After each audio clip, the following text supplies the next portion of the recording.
Salve, salve galera! Eu sou o Professor Marx. Bem-vindos ao mundo da Química!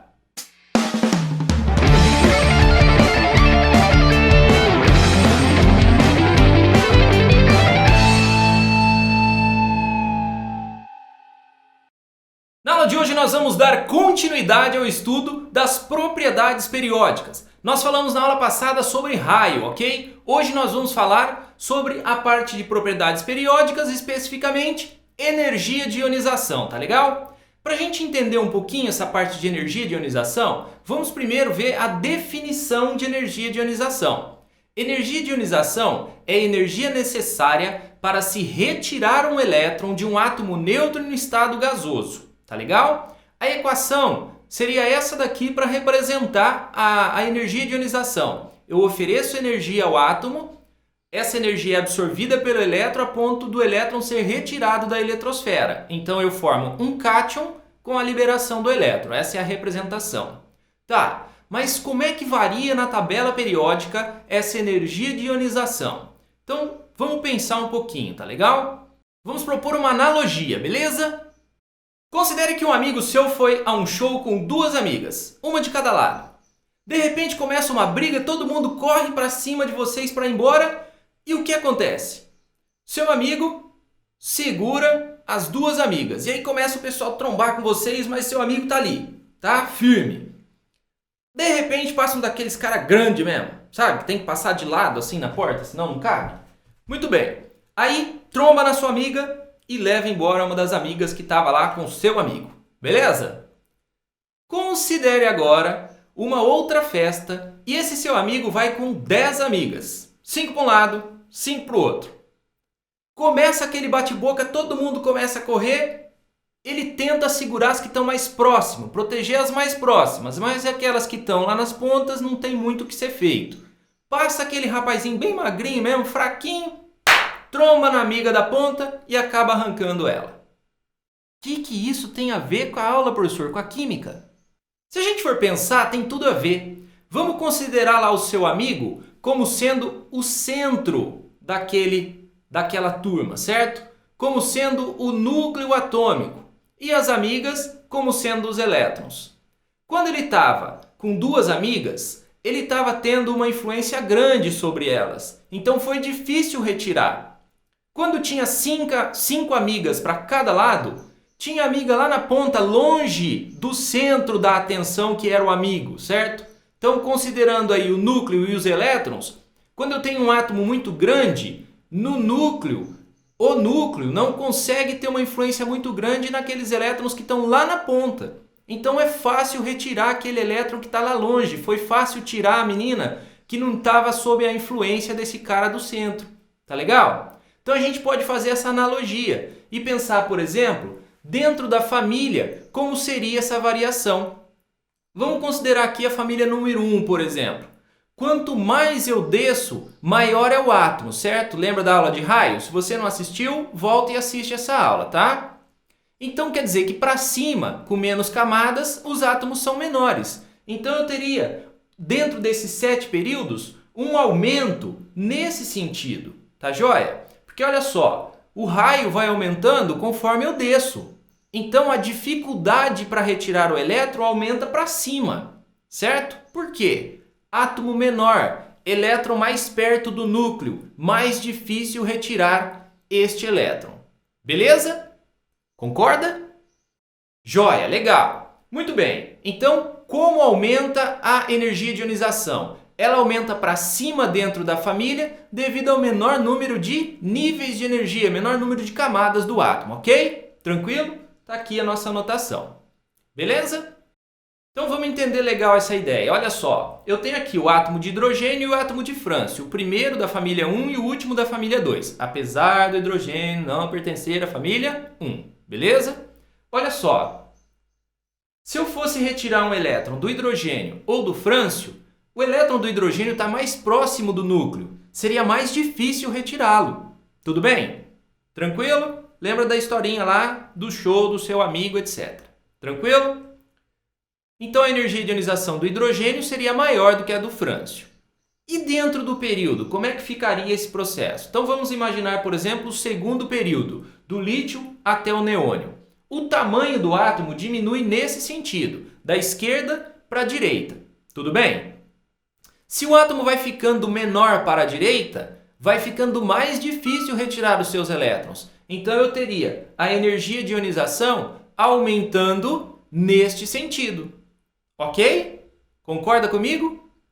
Átomos menores, mais difícil retirar o elétron, então mais energia para a retirada, maior energia de ionização. Tudo bem? Então, a gente define dessa forma. Há um aumento da energia de ionização nesse sentido, porque há um aumento da atração do núcleo pela eletrosfera, do núcleo pelos elétrons. Então, é mais difícil que eu retire esse elétron. Tá joia? Tudo bem até aí?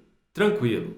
Vamos com tudo, galera! Então, na comparação, eu teria isso aqui, ó, o lítio e o neônio. O lítio é grandão, o neônio é menor. Se eu fosse retirar o elétron de um desses átomos, no neônio eu teria mais dificuldade, porque o elétron está mais próximo do núcleo. Há uma atração muito grande. Esse núcleo está segurando o elétron. Assim como o seu amigo segurava as amigas que estavam pertinho. Ok? Quando tinha um monte, muito longe, não há influência do centro para quem está muito longe. Mesmo caso do átomo. O núcleo não consegue ter muita força de atração com os elétrons que estão muito distantes, como no caso do lítio, por exemplo. Então seria mais difícil retirar do neônio do que do lítio. Beleza? Então, a energia de ionização do neônio seria maior do que a do lítio. Resumindo tudo isso aí, como é que funcionaria a energia de ionização? Ela aumenta para cima dentro da família, menos camadas, elétrons mais perto do núcleo, e para a direita no período. Por quê? Mais atração daquele núcleo com mais prótons pela eletrosfera, diminuindo o átomo e atraindo mais os elétrons, dificultando a retirada. Tudo bem até aí? Tranquilo? Então eu teria o hélio como sendo o elemento de maior energia de ionização. Joinha? Beleza! Ok. Nós estamos considerando aqui a retirada do primeiro elétron de um átomo neutro. Mas e se nós formos retirar um segundo, um terceiro, um quarto elétron? Então vamos pensar naquela segunda energia de ionização do sódio, por exemplo. Então eu tenho o átomo de sódio neutro. O elétron a ser retirado seria lá o 3s1. Se eu for fazer o Na+, eu teria praticamente a mesma distribuição, retirando-se ali o primeiro elétron, então esse seria o Na+. A retirada do primeiro elétron faz com que o íon seja menor. Lembra? Aula sobre raio, dá uma olhadinha. Então o Na+ fica menor do que o Na. A retirada de um segundo elétron teria que ser lá no 2p6. Então eu estou tirando da camada 2, muito mais próxima do núcleo. Isso significa mais atração. Os elétrons da camada 2 estão mais atraídos. Ou seja, mais difícil retirar. Então a energia para tirar o segundo é maior do que para tirar o primeiro. Para tirar um terceiro, maior que um segundo. E por aí vai. Então nós teríamos a primeira energia menor que a segunda, menor que a terceira, menor que a enésima energia. Certo? Quantos elétrons eu for retirar, vai sempre aumentando a energia de ionização, ok?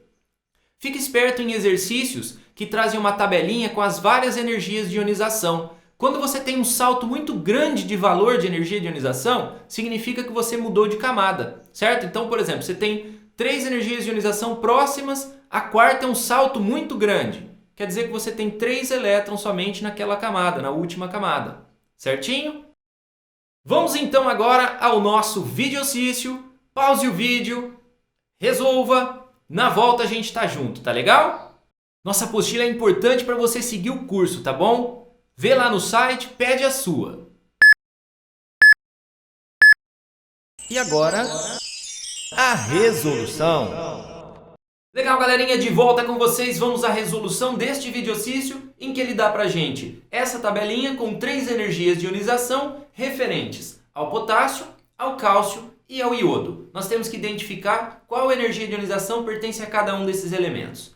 Fazendo a distribuição eletrônica, nós chegamos ali para o potássio de 1s2 a 4s1, para o cálcio de 1s2 a 4s2 e para o iodo de 1s2 a 5p5. Note que potássio e cálcio têm um próton de diferença. Então, o tamanho do átomo é muito próximo. Então, as energias de ionização devem ser próximas. Energias próximas naquela tabela, as mais próximas, 419 e 590. a outra já é 1008, já é bem mais distante. Então o 419 e o 590 tem que ser do potássio e do cálcio.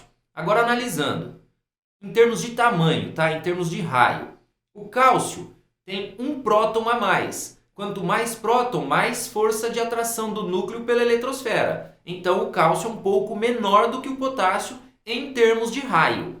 Nós comentamos durante a aula que quanto menor for o átomo, mais próximos os elétrons estão desse núcleo e mais difícil retirar. Como o cálcio é menor que o potássio, é mais difícil tirar elétron do cálcio do que do potássio. Assim, a gente vê que a energia de ionização do cálcio seria o 590, um pouco maior do que a do potássio, 419, certo? Cálcio um pouquinho menor, mais difícil tirar elétron dele.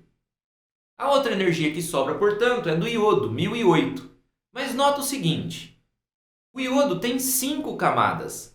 Ele não deveria ser maior, professor?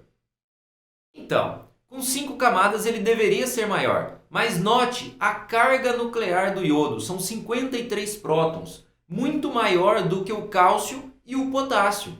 Então, pela carga nuclear muito grande, apesar do iodo ter 5 camadas, ele atrai muito mais a eletrosfera e acaba ficando um pouco menor do que aqueles átomos que estão lá, do que o potássio e do que o cálcio, certo? Então, sendo o iodo ainda menor do que eles, exige mais energia para a retirada. Por isso, o iodo é 1008 a sua energia de ionização. Apesar de 5 camadas, a carga nuclear muito maior, força de atração muito maior, o iodo fica menor do que o cálcio e o potássio. Beleza? Beleza! Muito bem, galera, por hoje é só. Espero que essa aula tenha sido útil para você. Dê continuidade e veja as próximas aulas do nosso curso, tá legal? Para você um abraço, cuidado na rua e que Deus abençoe as nossas vidas sempre.